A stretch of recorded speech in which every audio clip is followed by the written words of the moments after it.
औज़ुबिल्लाहि मिनश्शैतानिर्रजीम बिस्मिल्लाहिर्रहमानिर्रहीम अस्सलामु अलैकुम वरहमतुल्लाहि वबरकातुहू। सूरह हज है मेरे सामने और सूरह हज की आयत नंबर 23 है, पारा नंबर 17 है और रुकू नंबर 10 है। आयत नंबर 22 में अल्लाह तबारक व तआला जहन्नमियों की कैफियत का ज़िक्र फरमाया और फरमाया कि जहन्नमी जब जहन्नम के जोश मारने से जहन्नम के किनारे से बाहर आएंगे तो वहाँ मुकर्रर फरिश्ते उनको धक्का दे के दोबारा जहन्नम में धकेल देंगे और उनकी जहन्नम से निकलने का कोई रास्ता, कोई ज़रिया, कोई चारा नहीं होगा। अब देखते हैं कि मुत्तसिल आयत हमेशा जब जन्नतियों का ज़िक्र किया जाए तो मुत्तसिल जहन्नम की आयत आती है और जब जहन्नमियों का ज़िक्र किया जाए तो उससे मुत्तसिल जन्नतियों की। दूसरे अल्फाज में काफ़रों का ज़िक्र किया जाए तो साथ ईमान वालों का ज़िक्र आता है और ईमान वालों का ज़िक्र किया जाए तो काफ़रों का ज़िक्र ज़रूर आता है। लाज़म मलज़ूम है, गो कि इनके अंजाम बहुत मुख्तलिफ़ हैं और इनकी रहने की जगहें बहुत मुख्तलिफ़ हैं, लेकिन नाम इनका लाज़म मलज़ूम है, एक दूसरे के साथ ज़रूर आता है। बिल्कुल इसी तरह अल्लाह तबारक व तआला ने जहन्नमियों का ज़िक्र फरमाया और फरमाया कि निकलने की कोशिश में उन्हें धक्का दे के जहन्नम में धकेल दिया जाएगा और उनको कहा जाएगा कि आप जलने का अज़ाब चखो, आग का मज़ा चखो। अगली आयत में अल्लाह तबारक व तआला ईमान वालों का ज़िक्र फरमा रहे हैं। फरमाया कि इन्नल्लाह युदखिलुल लज़ीना आमनु व अमिलुस्सालिहात जन्नात तजरी मिन तहतिहल अनहार। यहाँ तक तो बात बहुत दफ़ा चलती है कि जन्नतियों को अल्लाह तबारक व तआला ईमान वालों को और नेक अमाल करने वालों को जन्नत में दाखिल फरमाएंगे और ईमान और नेक अमल की बात भी बारहा वजाहत चल चुकी है कि ईमान के बग़ैर अमाल की वैल्यू नहीं है और अमाल के बग़ैर ईमान की वैल्यू है। जहाँ भी अल्लाह तबारक व तआला ने ईमान का ज़िक्र फरमाया साथ नेक अमाल का ज़िक्र ज़रूर फरमाया और जहाँ भी नेक अमाल का ज़िक्र हुआ वहाँ ईमान का ज़िक्र ज़रूर हुआ। फरमाया यहाँ के अल्लाह तबारक व तआला ने ईमान वालों को और नेक अमाल करने वालों को जन्नत में दाखिल करेंगे। फिर बात की वजाहत बार बार हो चुकी है, फिर करना मुनासिब समझती हूँ कि ईमान ना लाए बंदा और नेक अमाल बरहाल करता रहे तो उसके अमाल नहीं काउंट किए जाएंगे, लेकिन जब ईमान ले आए और नेक अमाल उससे ना हों तो सज़ा पाने के बाद जन्नत का हकदार करार पाता है ईमान की बेस पे। फरमाया कि जन्नत में दाखिल किए जाएंगे और फिर आगे जन्नत की तारीफ़ की अल्लाह तबारक व तआला ने कि ये एक ऐसा बाग है जिसके नीचे से हमेशा नहरें बह रही होती हैं। किस चीज़ की नहरें बह रही होती हैं? फरमाया कि दूध, शराब और शहद की नहरें बह रही होती हैं और शराब तहूर का नाम दिया जाता है उस शराब को, वहाँ की नहरों को। और वो नहरें ऐसी होंगी जो हमेशा जारी रहती हैं और जब जारी रहती हैं तो जब इंसान को इश्तिहा होती है तो वो अपना रुख इंसान की तरफ जन्नती की तरफ मोड़ देंगी और जन्नती के मुंह तक चली आएंगी। यही हाल जन्नत के फ्रूट बागात में जो फ्रूट होंगे उनका होगा और वो इंसान की इश्तिहा पर, जन्नती के इश्तिहा पर जन्नत की तरफ रुख मोड़ लेंगी। और जब जन्नत में जन्नतियों को फ्रूट दिया जाएगा तो वो कहेंगे ये तो मुतशाबिहा, इस तरह का तो पहले भी हम देख चुके हैं।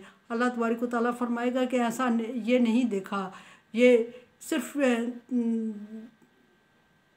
देखने की जो इसकी शक्ल है इसमें ममासलत रखता है, जायके में ये उससे कहीं गुना ज़्यादा है। और इस तरह की नेमतों का ज़िक्र फरमाया। और फिर एक अगला ज़िक्र जो इस आयत में या कम ही आयत में ज़िक्र हुआ है, इस आयत में ज़िक्र हुआ वो है युहल्लूना फ़ीहा मिन असाविर मिन ज़हाबिन वल्लूलू, कि वहाँ जन्नतियों को जन्नत की फ्रूट और जन्नत के दूध, शराब और शहद की नहर के अलावा एक और इनाम से नवाजा जाएगा। और वो इनाम क्या है? वो इनाम है कि जन्नतियों को ज़ेवर पहनाए जाएंगे। अब ये हैरत की बात यह है कि क्या मर्द भी ज़ेवर पहनेंगे? यकीनन अल्लाह तबारक व तआला ने यहाँ मर्द और औरत की तमीज़ किए बगैर बोला है कि फ़ीहा मिन असाविरा मिन ज़हाबिन वल्लूलू। दो किस्म के ज़ेवर का ज़िक्र हुआ है यहाँ के सोने के और मोतियों के ज़ेवर पहनाए जाएंगे। और याद रहे कि ये सोना जिस तरह के जहन्नम की आग ये हमारे वाली आग नहीं होगी, इस तरह जन्नत की हर चीज़ जो दुनिया में पाई जाने वाली चीज़ है इसके बराबर नहीं होगी, बल्कि इससे कहीं ज़्यादा कीमती और कहीं ज़्यादा खूबसूरत और चमकीली। फरमाया कि जन्नत का सोना 7 गुना दुनिया के सोने से ज़्यादा चमकीला और ख़ूबसूरत होगा, और इसी तरह वहाँ का मोती बहुत ज़्यादा कीमती और चमकीला होगा और अनोखा होगा। और जन्नतियों के पहनाए जाएंगे जेवर, मर्दों और औरतों को दोनों को पहनाए जाएंगे। काब अखबार फरमाते हैं कि एक फ़रिश्ता है जन्नत में, जो कि जब से वो पैदा हुआ है वह अब तब से लेके क़यामत तक अब तक वो जन्नतियों के लिए ज़ेवर तैयार कर रहा है, और वो क़यामत तक करता रहेगा।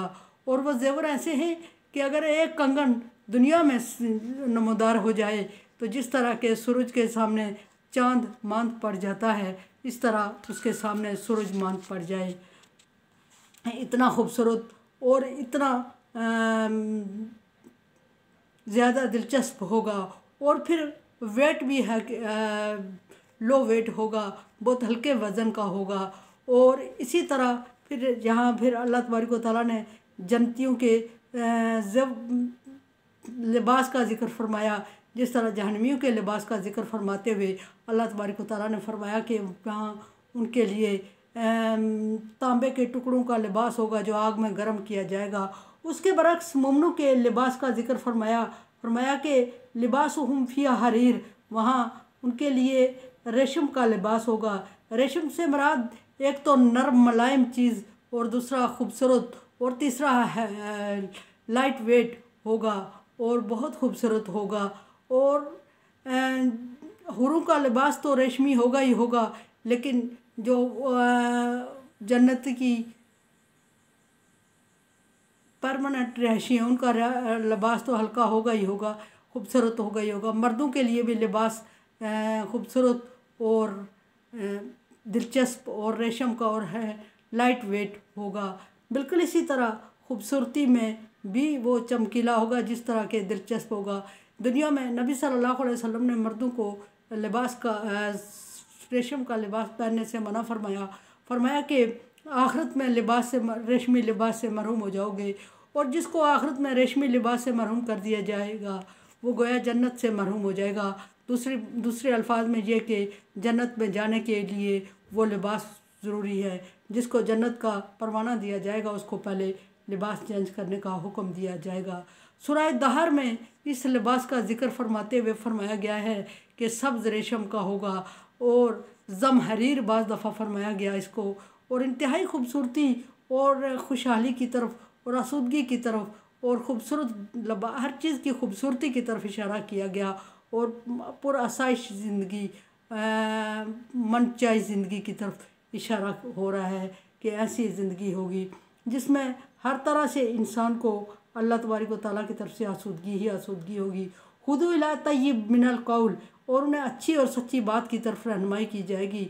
अच्छी और सच्ची बात से मुराद बाज़ जगह पर कुरान पाक है, बाज़ जगहों पर सलाम है, जो कि आपस में जन्नती भी एक दूसरे को करेंगे, जो कि फ़रिश्ते भी वक्तन फ़क्तन हर दरवाजे से अंदर आते हुए जन्नतियों को सलाम करेंगे और कहेंगे कि तुम्हारी दुनिया में की हुई मेहनत का रिज़ल्ट तुम्हें मिल गया। और फिर सबसे बड़ी सलामती जो अल्लाह तबारक व तआला की तरफ से इनके लिए सलामती का पैगाम आएगा कि तुम्हारे लिए सलामती हो।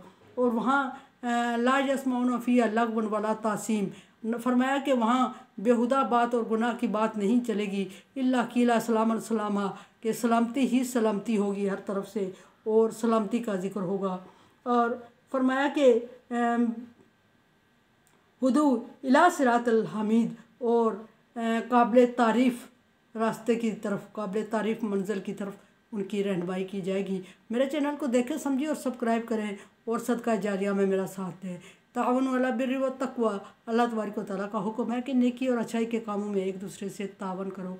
अगर आप समझते हैं कि तावन के लायक है तो शुक्रिया, अदरवाइज़ मैं आपकी राय की मुंतज़िर हूँ। अल्लाह हाफ़िज़।